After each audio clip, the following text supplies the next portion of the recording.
ہم اپنے مذہب کے نام پر سب کو برابر کا حق دینے کے دعوے کرتے ہیں، لیکن جب بات ٹرانسجنڈر کی آتی ہے تو سب سے پہلے ہمارے اخلاق اور مذہب کی کتابیں بند ہو جاتی ہیں اور ہم اپنی فرسودہ سوچ کے لیے ان کو رون دیتے ہیں۔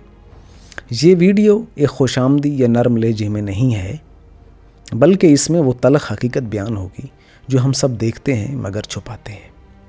پیدائش کے وقت اگر کسی گھر میں ٹرانسجنڈر بچہ پیدا ہو جائے تو سب سے پہلے اس کے ماں باپ پر گویا قیامت ٹوٹ پڑتی ہے۔ خاندان کے لیے یہ عزت کا جنازہ سمجھا جاتا ہے، محلے میں بدنامی کا طعنہ دیا جاتا ہے، اور والدین اکثر ایسے بچوں کو یا تو مار دیتے ہیں یا کسی خواجہ سرا گروہ کے حوالے کر دیتے ہیں۔ غور کریں، یہ بچہ جس نے اپنی پیدائش پر کوئی اختیار نہیں رکھا، جس نے اپنے جنس کا تعین خود نہیں کیا، وہ ایک ایسا جرم بھگت رہا ہے جو اس نے کبھی کیا ہی نہیں۔ یہ ہے وہ پہلی اینٹ جو ہم معاشرتی منافقت کی دیوار میں رکھتے ہیں۔